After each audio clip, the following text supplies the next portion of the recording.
Orang yang nggak mau mengampuni, merasa punya hak untuk tidak mengampuni. Anda merasa kalau Anda tidak mengampuni, Anda merasa sedang menghukum orang itu. Kebenarannya adalah Andalah yang Anda hukum. Kalau Anda tidak mau mengampuni, itu seperti Anda minum racun, tapi berharap orang lain yang mati. Enggak, saudara, Anda sendirilah yang rugi. Luka batin yang tidak disembuhkan, itu bisa berbahaya. Karena orang tersebut akan memandang kehidupan dengan kacamata luka itu. Ketika dia berinteraksi dengan orang lain, orang ini menafsirkan dan menilai tindakan orang-orang di sekitar mereka dengan kacamata luka. Dan mereka bisa mengeluarkan respon yang tidak diinginkan. Sekarang pertanyaannya, kenapa kita ini menderita luka batin atau luka hati? Yang pertama, saudara, karena kita ini hidup di dalam dunia yang sudah jatuh dalam dosa. Saudara, ketika Anda berinteraksi dengan orang lain, Anda ketemu dengan orang-orang yang sudah jatuh di dalam dosa. Setiap hari kita ini punya kesempatan demi kesempatan untuk dilukai. Ketika Anda di rumah, Anda punya potensi dilukai oleh orang-orang di rumah Anda. Ketika Anda tinggal dengan anak Anda punya potensi untuk dilukai oleh anak-anak Anda. Saudara, dimanapun kita berada, kita akan ketemu dengan orang-orang yang berpotensi untuk melukai Anda. Bukan hanya kita ini menjadi korban dilukai orang, tapi kita juga punya potensi untuk melukai orang. Karena semua manusia sudah jatuh, dunia ini sudah jatuh dalam dosa. Ya, alasan yang kedua, karena ada harapan-harapan yang tidak realistis atau harapan-harapan yang palsu. Alasan ketiga, karena memang iblis ingin menghancurkan kehidupan kita. Setan akan berusaha melakukan segala cara untuk menciptakan kesalahpahaman dan menciptakan kebingungan. Memang tidak semua kesalahpahaman itu berasal dari setan, tapi memang tidak bisa dipungkiri. Ada aktivitas setan tertentu menciptakan kesalahpahaman dan kebingungan, memberikan pikiran-pikiran negatif untuk tujuannya adalah memecah belah sebuah hubungan. Sangat berbahaya kalau luka itu tidak disembuhkan. Ini yang seringkali kita lakukan. Kita membangun benteng, kita membangun tembok, lalu kita menciptakan rasa aman palsu. Kita mencoba meyakinkan diri dengan kita membentengi hati kita tidak lagi dilukai. Efeknya bukan hanya orang-orang yang melukai dia yang dia jauhi, orang-orang yang menyayangi dia pun dia punya jarak. Bukan ini yang Tuhan mau. Yang Tuhan mau adalah menyembuhkan luka Anda, bukan membentengi luka Anda. Dan efek negatif lainnya adalah ketika kita membangun tembok, kita ini sebetulnya sedang menjauhkan diri dari kasih karunia. Karena Tuhan itu ingin memberkati Anda melalui orang lain. Dan ketika Anda bangun tembok, saudara menghalangi berkat yang Tuhan mau berikan kepada diri Anda melalui orang lain, mengizinkan luka batin Anda disembuhkan. Mengenai luka, saudara, ada perbedaan antara luka dengan bekas luka. Kalau bekas luka adalah piala kasih karunia. Bahwa dulu Anda pernah dilukai, Anda pernah hancur hidupnya. Tapi oleh karena kasih karunia Tuhan, Tuhan membimbing Anda, menuntun Anda, dan menolong Anda sampai di titik Anda sembuh. Jadi bekas luka adalah piala kita. Sementara luka yang tidak sembuh itu sangat berbahaya. Kenapa, saudara? Alasan yang pertama, luka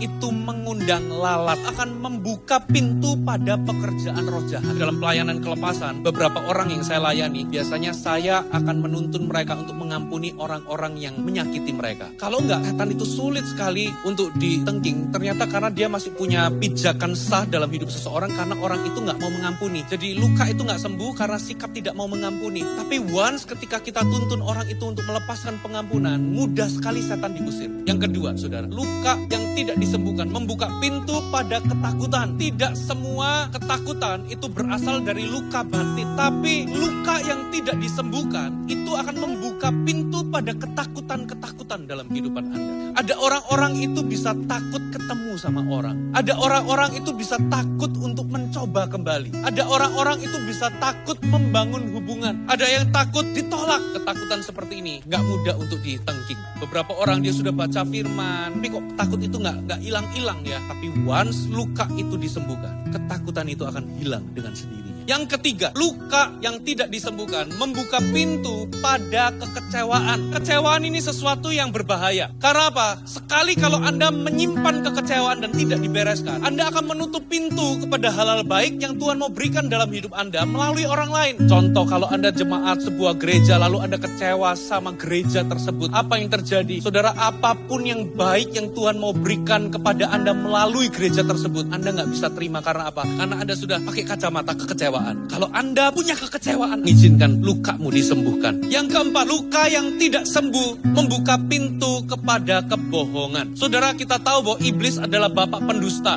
Tapi ada perbedaan dengan iblis datang lalu berkata bohong kepada Anda, dengan hati Anda dikuasai atau diliputi kebohongan. Itu sesuatu yang berbeda. Kalau setan datang berkata bohong kepada Anda dengan mudah bisa tengking. Tapi kalau hati Anda itu dikuasai dan diliputi oleh kebohongan, itu sulit ditengking, saudara. Berapa banyak hari ini ada orang-orang yang berkata, Tuhan benci hidupku. Gara-gara kecewa, gara-gara luka batin. Mereka bisa percaya sebuah kebohongan bahwa Tuhan itu jahat, Tuhan itu benci sama mereka. Kenapa kok mereka justru percaya kebohongan? Karena luka yang tidak disembuhkan. Bu, ibu luka sekali sama suaminya. Saking terlukanya dia ngomong, suamiku itu gak mungkin bertobat, gak mungkin bisa berubah. Kok bisa ya? Kebenarannya adalah tidak ada yang mustahil bagi Tuhan. Tuhan bisa mengubah suami. Dari mana kita ini bisa mempercayai kebohongan? Ketika hati kita dikuasai kebohongan karena luka yang tidak disembuhkan. Yang berikutnya, luka yang tidak disembuhkan menyebabkan infeksi hati. Luka itu kalau gak disembuh-sembuhkan, lama-lama akan infeksi. Kalau Anda punya luka di kaki gak diobati, lama-lama kaki Anda akan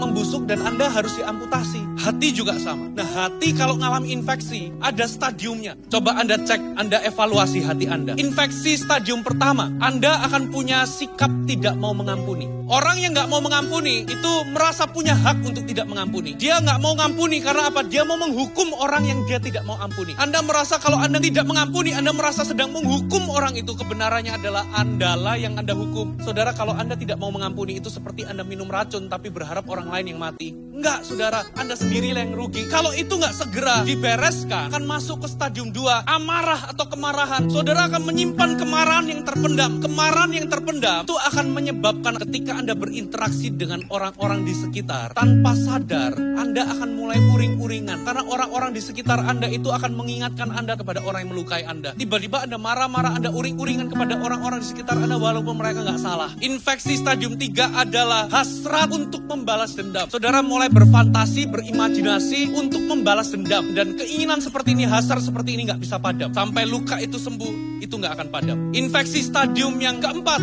kepahitan. Nah, di titik ini sangat berbahaya. Karena apa? Karena kepahitan itu bukan hanya merugikan diri sendiri, tapi juga merugikan orang lain. Orang yang kepahitan itu jauh dari kasih karunia Allah. Bukan karena Tuhan tidak berkasih karunia sama orang ini, tapi apapun yang baik yang diterima itu menjadi terkontaminasi. Kalau Anda ketemu sama orang yang kepahitan, jangan cuma duduk mendengarkan keluh kesah mereka. Kenapa mereka kepahitan, siapa yang membuat mereka kepahitan, apa alasan mereka kepahitan. Karena apa? Anda sendiri bisa terkontaminasi. Kalau memang Anda peduli, tuntun mereka kepada pertobatan. Tuntun mereka untuk bertobat dan meninggalkan sikap kepahitan. Walaupun itu kadang gak mudah, gak banyak orang mau. Tapi saya percaya Tuhan sanggup. Karena kesembuhan hanya terjadi ketika mereka meninggalkan sikap kepahitan tersebut. Infeksi stadium akhir, stadium 5, itu namanya kebencian. Nah, di titik ini saudara sangat-sangat berbahaya. Karena apa? Karena kebencian itu membutuhkan pelampiasan atau pelepasan. Kalau yang tadi cuma hasrat, yang ini sudah bentuknya perbuatan. Tindakan membalas dendam. Kenapa ada anak remaja yang alim, pendiam, tapi kok bisa angkat senjata, lalu dia berondong satu kelas teman-temannya di sekolah? Kok bisa ya? Kok bisa ya ada seorang istri tega membakar suaminya sendiri? Dari mana itu? Dari luka yang tidak disembuhkan. Kok bisa ya seorang suster membanting anak, menginjak-injak anak kecil hanya gara-gara dia benci kepada golongan tertentu? Kok bisa tega ya? Jawabannya sederhana, karena ada luka batin, luka hati yang tidak dibereskan sampai di titik kebencian. Makanya Yesus ngomong satu kali di ayat firman Tuhan, 1 Yohanes 3 ayat yang ke-15 dikatakan, setiap orang yang membenci saudaranya adalah seorang pembunuh manusia. Dan kamu tahu bahwa tidak ada seorang pembunuh yang tetap memiliki hidup yang kekal di dalam dirinya.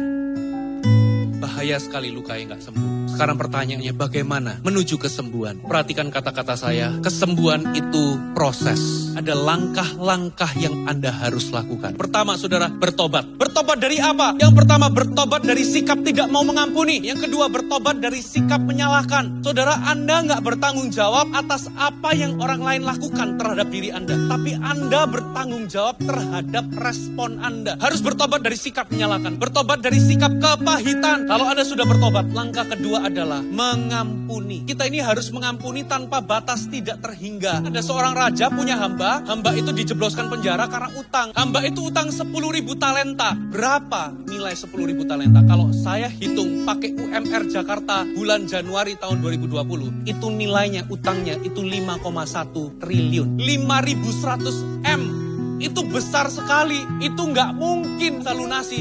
Hanya pegawai biasa. Dia kerja seumur hidup pun nggak bisa lunas. Saudara, makanya raja ini menghapuskan utangnya yang besar itu. Dan apa yang terjadi? Begitu dia keluar, hamba yang pertama ini punya teman hamba yang lain. Utang sama dia, ternyata utangnya 100 dinar. Kalau dikurskan dengan nilai rupiah sekarang, itu 17 juta. Ternyata hamba yang barusan dihapuskan tadi itu utangnya. Itu ngotot dan menjebloskan temannya itu ke penjara kalau nggak bisa bayar. Ya, raja itu tahu lalu ngomong, bukankah kamu aku hapuskan hutangmu? Ya, bukankah kamu juga harus menghapuskan orang yang hutang sama kamu? Karena kamu gak melakukan demikian, kamu tak jeblosin ke penjara. Maksudnya apa, saudara? Tuhan itu mau ngomong bahwa kita gak punya hak untuk menentukan batas. Kalau mau mengampuni itu, kita harus mengampuni berapa kali, tidak terhingga. Apa konteksnya dalam kehidupan kita? Kalau Anda luka, lepaskan pengampunan terus sampai sembuh. Supaya luka itu nutup, butuh proses memang. Bagaimana cara mengampuni? Bayangkan Anda pegang balon itu tempelin dengan wajah orang yang menyakiti Anda, lalu tuliskan semua kesalahannya, lalu tuliskan semua perasaan-perasaan terluka yang Anda alami. Anda merasa dikhianati, merasa dikecewakan, merasa disakiti, merasa dihina, merasa apa. Lalu Anda lepaskan balon itu ke atas. Ya, balon itu akan terbang, itu kesalahan orang itu akan terbang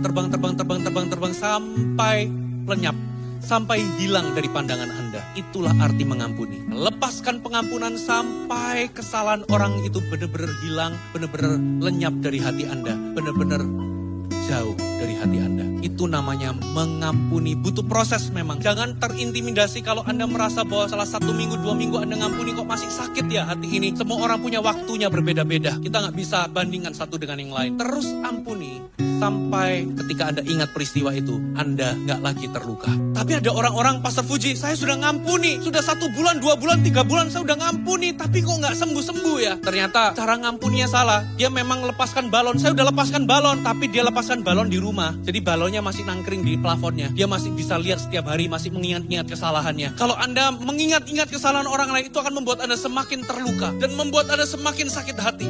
Sehingga Anda sebetulnya nggak dilukai sama orang itu, tapi ingatan tersebut membuat Anda terus terluka. Anda akhirnya tambah dendam, tambah sakit hati. Mengampuni bukan berarti melupakan, tapi Anda memutuskan untuk tidak lagi mengingat-ingat kesalahan orang lain. Ya, sampai nanti kalau Anda sembuh, Anda nggak akan pernah lupa peristiwa itu. Tapi bedanya di mana? Kalau Anda mengenang peristiwa itu nggak lagi jadi kenangan yang pahit, tapi menjadi kenangan yang indah. Anda akan melihat bahwa ini adalah sebuah kenangan di mana Tuhan, aku dulu pernah sakit, aku dulu pernah dilukai, tapi Engkau menyembuhkan lukaku. Ini menjadi kenangan tentang kasih karunia Tuhan menyembuhkan Anda. Bagaimana mengampuni? Yang pertama, akuilah apa adanya di hadapan Tuhan. Akui bahwa Anda terluka, akui bahwa Anda kecewa. Sekalipun orang yang melukai Anda nggak merasa melukai Anda, tetap akui Tuhan, aku kecewa. Jujur di hadapan Tuhan. Yang kedua, kalau Anda mau mengampuni, sadari dosa Anda sendiri. Kalau Anda izinkan Roh Kudus menyadarkan Anda betapa besarnya dosa Anda itu utang 5,1 triliun. Kita ini penuh dengan dosa. Kita seumur hidup gak bisa bayar dosa kita sendiri. Kalau Anda menyadari bahwa kita ini berdosa dan diampuni, saudara akan punya hati yang mampu melepaskan pengampunan kesalahan orang lain. Ya, yang ketiga, berserah. Saya nggak mengecilkan apa yang Anda alami. Mengampuni itu memang sulit, nggak mudah, tapi bukan berarti nggak bisa. Kenapa? Karena ada kasih karunia. Tapi dibutuhkan apa? Dibutuhkan menyangkal diri. Anda perlu memberi give grace. Anda lepaskan pengampunan. Saya pernah disuruh Tuhan mendoakan orang yang menyakiti saya. Itu mulut itu kayaknya keluh, nggak bisa ngomong. Setelah saya berusaha ngomong, saya lepaskan.